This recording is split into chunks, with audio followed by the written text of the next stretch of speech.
This is a little more difficult project than it seems. Although it seems very simple, everything needs to line up and match. The prongs all need to be in a straight line. If one crown is soldered on a little bit crooked, it's going to be real obvious and show. If the shank is not soldered on completely straight, it will stand out and detract from the overall look of the ring. This is a good project to start with because it has a degree of difficulty to it, but yet it can be accomplished by an intermediate level jeweler. Once you complete this project, you can do a lot more advanced jewelry fabrication and assembly with the skills learned on this project. One of the main reasons for assembling this ring, instead of buying it already pre-made, is because this way you can fit the crowns to your customer's stone. If the customer comes in for a remount and the center stone is a lot larger than the side stones, or if the side stones are not the same size, you cannot buy a mounting ready-made to fit them. If you try to adjust the crown sizes, it just doesn't fit the stones well, and the ring won't look right. It's better to buy the individual crowns to fit each stone that you need to set and make this ring. To make this 3-stone ring, we use 4 component findings. We need 3 heavy basket crowns in 14-karat white gold and a 14-karat yellow gold shank. For this ring, there is a number of different shanks that can be used. I like the airline on the shank for this type of ring because it blends in with the airline in the basket crowns and it visually completes the look. If you used a solid shank, the airline from the crowns would come to an abrupt end. Having the airline in the shank brings it to a taper and completes the look of the ring. These basket crowns are heavier than the normal wire basket crowns that are made for pendants and earrings. These are made for rings with a wide, heavy bottom bezel to create the top of the shank, and the prong wire is a little thicker than a normal basket crown to withstand the extra wear that will be received from the ring. To select the proper size crown, you need to lay the stone on top of the prongs, and the girdle of the stone should fit just inside the top of the prongs. This gives you the proper size crown, so that when you cut the seat down into the angled prong, you will cut halfway into the prong at the proper depth for setting this stone. The first thing we need to do is file the sprue off of the crowns. These are cast crowns, and the sprue is attached to one of the prongs and clipped off after it is cast. Be sure to watch the contour of the prongs as you're filing. You want to roll your wrist as you're filing to keep the round shape of the wire prong. When the sprue is almost completely removed, you can use the edge of your file to finish the line of the prong to finish it off. Next, we place a piece of soft wax on a ring mandrel at the size mark that we want to make the ring. This ring is going to be a 6.5. So right around the 6.5 mark on the mandrel, we put this piece of soft wax so that we can place the 3 crowns in position, sticking them down in the wax and holding them in the correct alignment. Once we have the crowns in place, look down the mandrel at the crowns. Holding a piece of white paper behind them will help you to see easier. As you can see here, the bottom bezels on these 3 crowns all touch each other, but there is a space between the crowns at the under bezel. This would hold the stones too far apart, and so we need to alter the crowns so that they'll fit tighter together. On the 2 outside crowns, we file the bottom bezel on one side and file the center crown bottom bezel on both sides. File this on an angle from the base of the crown to the under bezel so that when the crowns are placed together they will fit tight at the bottom bezel and allow the under bezels to touch each other. Be very careful to file straight across the bottom bezel. If you file one side of the crown more than the other, it will be impossible to solder the crowns together straight. Don't overfile. It's better to file a little bit and then check your progress and then have to file more rather than filing too much. Place them back on the mandrel, and as you can now see, the bottom bezels are tight together and the under bezels also touch each other. We're now ready to solder them together. I use a pair of small 4.5-inch cross-locking tweezers to hold two of the crowns together. Check to make sure that the prongs of the two crowns line up and that the crowns are straight with each other. If you filed them straight, they will line up easily. Using medium white gold solder, I solder the two crowns together. I place a small ball of solder between the prongs and then flow the solder down between the crowns. You want the solder to flow completely through the seam at the bottom bezels and up the side of the prongs just a little bit. This is one advantage of soldering over using a laser welder, because you can actually flow the solder through the seam. With a laser welder, you can only weld around the outside edge and not flow completely through the seam, making a solid joint.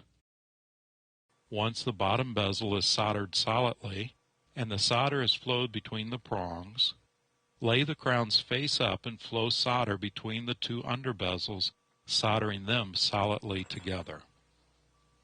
After they are cool, we take our cross-locking tweezers and add the third crown to the other side of the center crown. Make sure the three crowns are in alignment and repeat the process soldering it on. Again, we're using medium solder. You need to be careful in heating the crown that your first solder joint does not melt. Use a hot flame and go in precisely at the joint. This way you can flow the solder without the heat spreading to the third crown. Make sure the solder has flowed through the entire joint. Then again, turn the crowns over and solder the two under bezels together.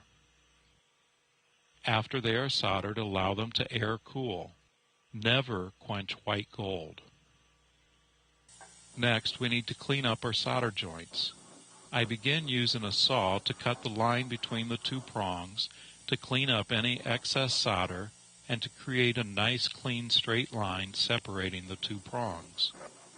You do not want to cut very deep, separating the prongs apart, just enough to create a visual line.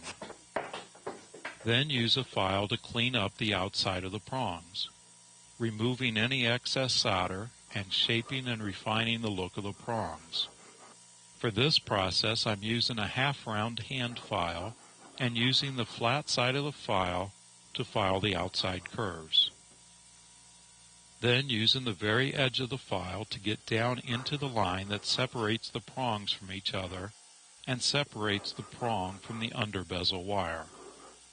Once we filed the outside of the prongs, we now need to file the bottom of the crowns. We use the rounded side of a half-round file. The crowns have a flat base, so we need to curve them to match the curvature of the ring. So as we file, check with the ring mandrel at the size that the ring needs to be. Here the center crown is a little too deep.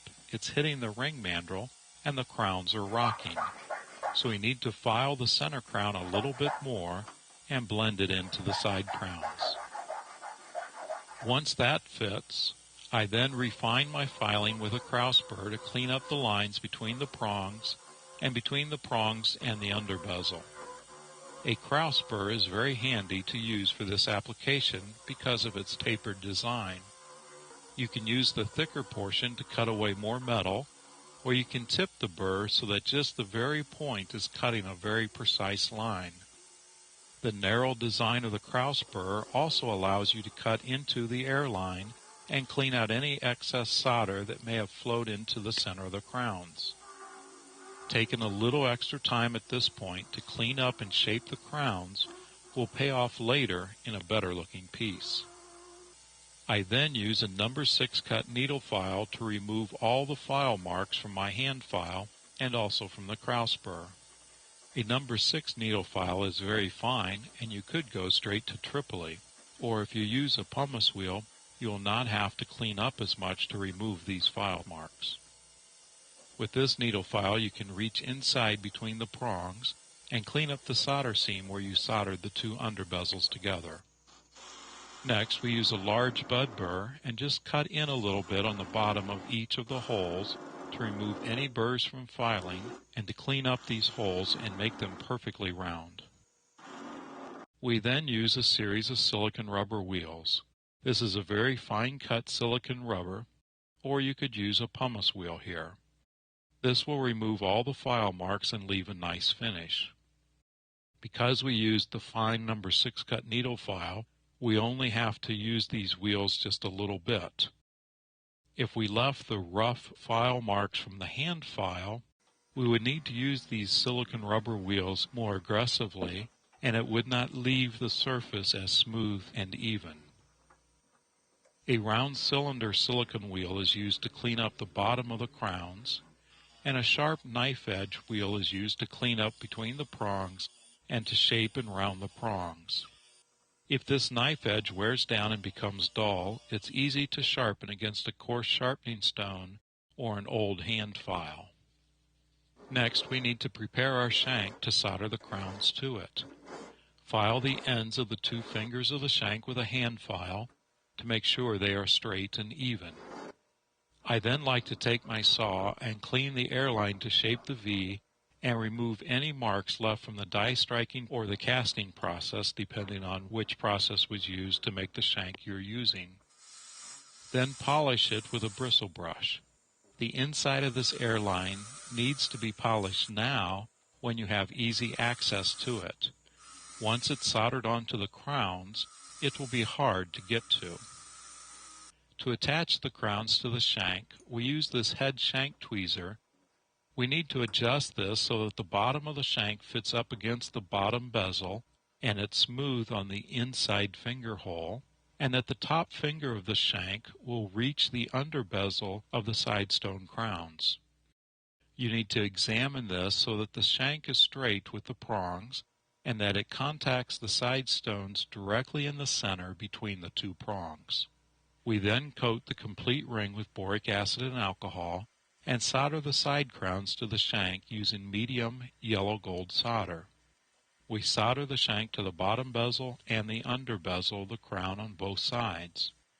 We used white gold solder to solder the crowns together, but whenever you attach yellow and white metals together, you need to always use yellow solder to keep the nickel alloy in the white solder from bleaching the yellow gold.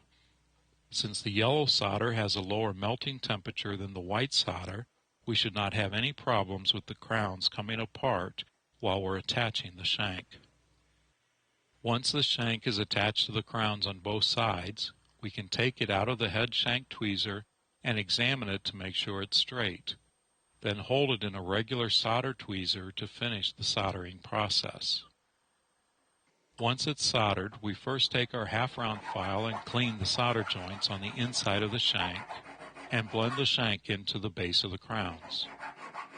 Then put it on a ring mandrel and straighten it out. Make sure it fits down tight against the ring mandrel and it's to the size that we want to make the ring. Again, we're going to make this ring a 6 1/2. Once we have it straightened out to the correct size, we then clean up our solder joint on the sides of the shank using our half-round hand file. Remove any excess solder. You don't want to overfile here because you do not want to make the shank too thin where it connects to the crowns. You want to leave this as thick as possible, but it does need to have the excess solder removed and blended in. Next, we use a sanding disc on our flux shaft, and this is a plastic back snap-on disc. It will keep the sides of the shank nice and flat as we remove all of our file marks.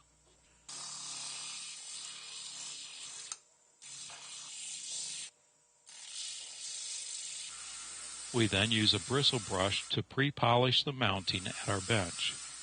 The bristle brush will allow us to get down in between the prongs and inside the airlines. We want this all nice and polished before we set the stones, because once the stones are set, the inside of the crowns will be hard to reach. I then use a small medium hard felt wheel on the flux shaft to finish polishing the sides of the crown and the sides of the shank. And the 3-stone ring mounting is completed, ready for the stones to be set.